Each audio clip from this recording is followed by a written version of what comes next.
Hello, I am Mila. I am a game programmer at Weta Workshop, and I designed and implemented the high-level AI systems for the game that we're working on called Tales of the Shire. If you don't know, we're working on this lovely little game called Tales of the Shire that is basically centered around the idyllic lifestyle of a hobbit. TLDR is that in this game you'll be able to live your best hobbit life. Some exciting news that I can share is that we've announced our official release date of 25th of March 2025, and we're coming to all platforms. So if you would like to support us, please do wishlist us on the storefront of your choice. That would be really, really greatly appreciated. All right, so in order to sort of understand the technical decisions that I made in the design and implementation of the AI systems of Tales of the Shire, first need to describe what Tales of the Shire is, because any good technical design is informed by game design as well. So as I was saying earlier, Tales of the Shire is a live sim game based on the idyllic lifestyle of Tolkien's hobbits. It has all of the features associated with cozy games, such as gardening, fishing, foraging, and more. Specifically, we have a feature called shared meals, where you can invite NPC members of Bywater and have a nice little dinner party or second breakfast party, depending on the time of day that you choose to host it at, with those NPCs. It features a diverse cast of NPCs and various miscellaneous agents that support the player experience. So, here are the game design requirements that informed the technical design that I will talk about shortly. The first one is that NPCs and these various other agents needed to inject life into the Shire. The Shire just needed to look a little bit busy so that the player wasn't running around in this empty void, but it also needed to support this kind of mellow, slowed down player experience that we are aiming for. The second design requirement was that NPCs and AI agents needed to react to the world and the player's journey. And in Tales of the Shire, you might have seen from the marketing materials that we have not only game time, but seasonality and weather conditions. So all of these things are potentially variables that the agents can and should react to. And then the player can complete various story elements delivered through, some of which are delivered through NPCs. We also really wanted NPCs and all the various agent types to be at the right place at the right time. Wherever the player went in the Shire, we wanted them to discover little pockets of coziness and interesting things that the hobbits might be doing on a day-to-day basis. With that said, we wanted agents to behave in predictable ways because we didn't want to go into the interwebs to see how our players were liaising with the game and find this horrible min-max spreadsheets all over the place. So again, we're going for cozy, chill vibes. So we want our agents to predict in very predictable ways, I guess. And last but not least, the systems and the various interfaces that the creatives and the team liaise with to make hobbits behave the way that they needs to be easy to configure and maintain. So, moving on to the high-level technical design. At the very core of any AI agents is a system called activities. So no matter what the agent type is, they're going to be doing an activity. More complex AI agents have a utility AI AI-ish brain over the top that says, given the current conditions of the world, these are the activities that you should be cycling through because they're the ones with the greatest value given your current circumstances. Any gameplay system can control an agent in its own unique way by virtue of wrapping some activities and then passing it through the utility AI-ish brain layer over the top. Yesterday I gave a talk on common AI models, and I basically said that they all kind of boil down to the cycle that repeats continually at different sample points. The sample points are at the bottom there, which could be your game's update loop or events or some other basis. And I said that agents first observed and gather data from the world around them, then they evaluate that layer, that data to essentially decide what they're going to act upon. Now this loop, as it applies to the Tales of the Shire, yesterday I went through this loop in that order, so observe, evaluate, and act. I'm going to slightly Tarantino that order and start with act, because like I was saying earlier, at the base of every agent is an activity layer, so the more simple agents just act all the time.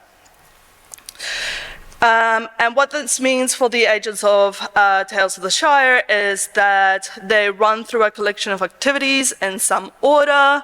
It could be sequential or random until some exit condition is met.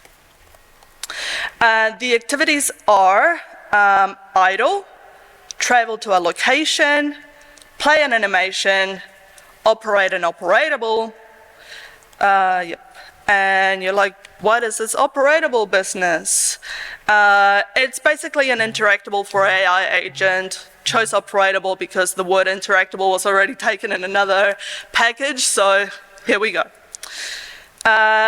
Operatables define a location for operation and a sequence of animation, so it's a level above the play animation activity where you have multiple instances of play animation chained together in some way. Our world is littered with operatables. Anything and everything can be an operatable in our world. A chair could be an operatable and make the Hobbit, the AI agent, sent down on it when the agent interacts with it. Even an empty spot can be an operatable to make a Hobbit do a specific animation at that particular world location. And we had a variety of exit conditions. One was indefinite, so agent could run through its configured list of activities forever until the end of the play session. They could run through their collection of activities once and then be told to despawn or do something else entirely on completion of that first run through. They could be told to run through their configured activities until a certain, for X number of seconds or some other Unity time unit. And also, as I was saying earlier, we have a game date time system, so they could configure to run through a collection of activities until a certain specific in-game date time. So I'm going to go back to this loop in the correct order now, so we're out of Tarantino mode. And I was explaining earlier that our more complex agents have a utility AI brain layer over the top of the activities layer. And how that works is that the agents with this utility AI-ish layer first observe the world around them, and this results in various requests for control over an NPC. An example that I can provide is that we have a scheduling system that we also have a story system, meal system. I was explaining the dinner parties system earlier, and a dialogue system. We also have a variety of other systems that compete for control over an agent. Specifically in the schedule system, we have an interface where designers can select game date times and curate calendar events, and these calendar events specify world location, a specific date time that they occur in, this recurrence. So a calendar event could be configured to occur every day of the week, or every second day, or even every Monday, or and Thursdays, so on and so forth. There's seasonality to it, so calendar events could be configured to occur only on sunny days in spring, for example.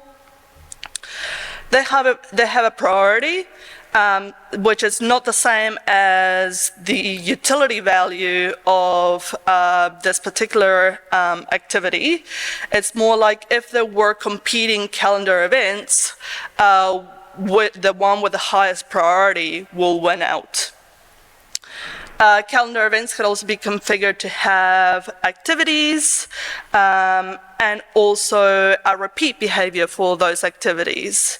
So as I was explaining earlier, an NPC acting out a calendar event could be told, hey, do these activities for as long as this calendar event is active, which is within this particular date time range.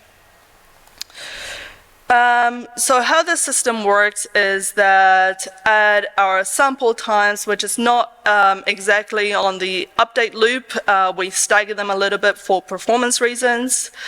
The scheduling system goes, do I have a schedule thing? Do I have a schedule thing? Do I have a schedule thing? Whoa, I have a schedule thing.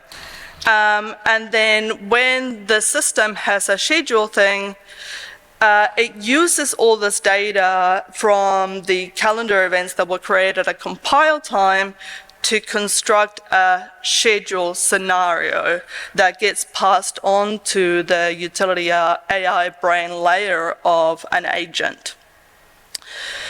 Scenarios, you might be asking yourself, the hell is that?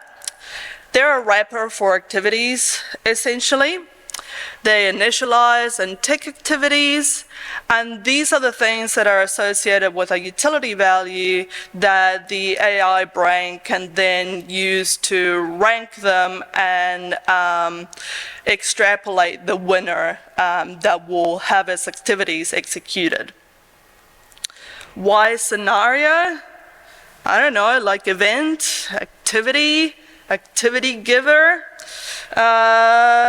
I don't come for your class names, don't come for mine. Is the moral of the story. I just needed a word to describe a wrapper for activities that have utility value. So this schedule scenario, once it's constructed, it gets passed to the Hobbit brain layer, the utility AI layer. And I was describing earlier that we have a range of systems in the game that can fight for control over the Hobbit, over an agent. All of these systems are sending through or activating their own scenarios with their own activities and their own utility values. And once scenarios are activated and passed through the utility layer evaluates the scenarios by asking for their current utility value, and the one with the highest utility value wins. So, for example, say we're at runtime, and at this particular sample point, the utility value of the schedule scenario is 1, and then at this particular sample point, the player is just idling, not really engaging with a gameplay system or any form of content, then the other scenarios might return a utility value of 0. So at this particular sample point, the schedule scenario wins, and therefore the AI agent will do whatever it is that was configured in that calendar event data layer that I was talking about earlier. In the next sample point, the player might have initiated a quest that this particular NPC is needed for, and quests are very, very important, so we give them a very high base utility value.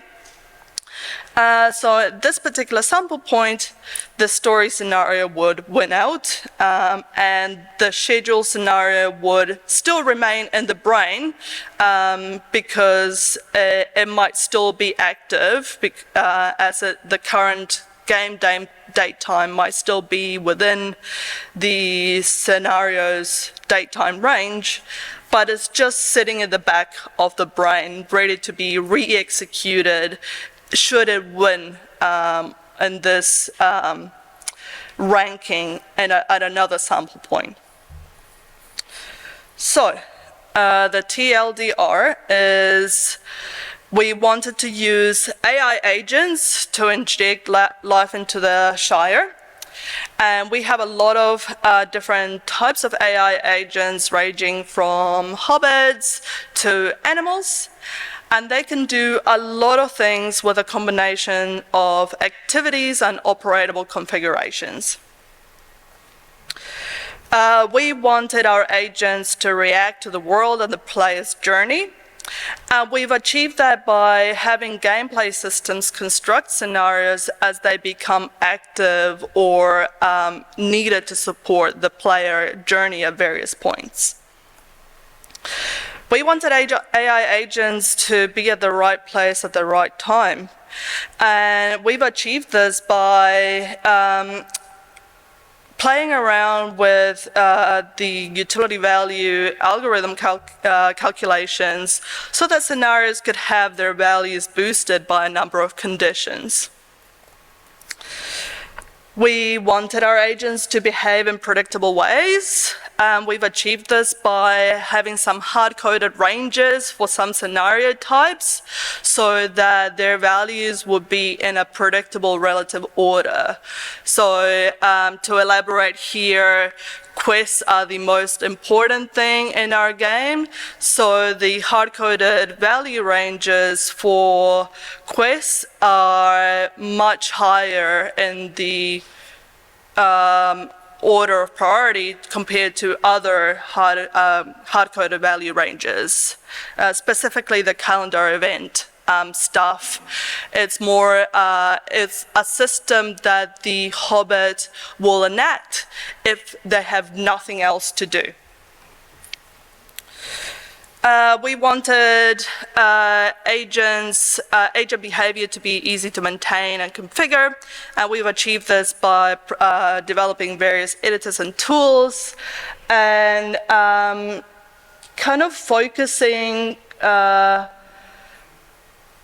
exposing a small number of designer-facing things presented in the same way across systems. I was explaining earlier that the complexity of our agents is achieved by various configurations of just 4 activities and operatables scattered around the world, which could be associated with animation sequences.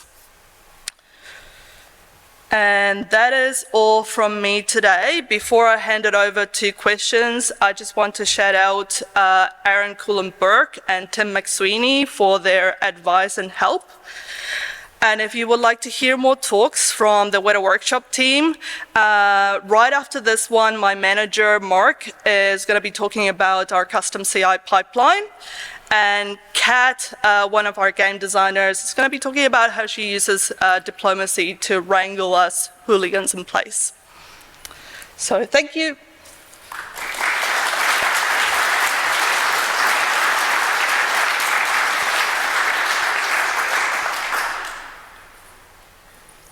Hello, any questions? So you mentioned that a calendar event could be put on the queue for something more important like a quest. So if you have to go back to that calendar event and it's not the right day, do you have a cancel kind of like mechanism so that you can like move on from that calendar event and not finish it, things like that? Yep. All activities as well as scenarios are cancelable if their conditions are not met. Okay. Yeah. And is that sort of an automated part of the calendar event system, or is that? Yes, correct. Yep.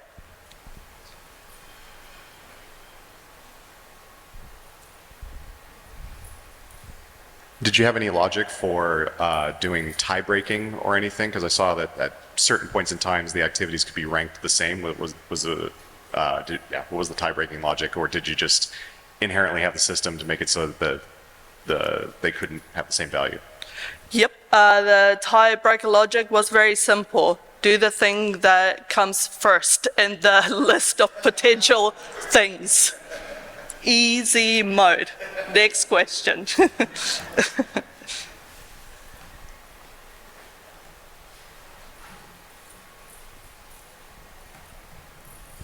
Did you manage to run everything on the main thread in Unity? I know it's quite hard to get off the main thread if you can access stuff in the hierarchy. Did you move any of the stuff onto threads, or was it able to stay in the update loop? No, everything is in the main thread, completely synchronous, which if I had the opportunity to do this again, I would just leverage Unitask or some other job system to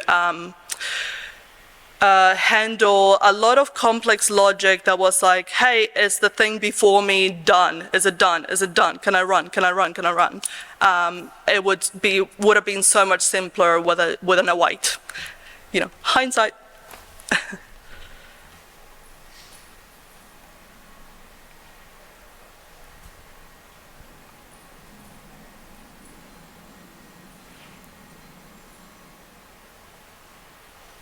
Any other questions? Cool. I also have a drop-in clinic thingy-majig-bob at 1:30 if anyone wants to come over for a chat or say hi. And yeah, see you guys around. Thank you.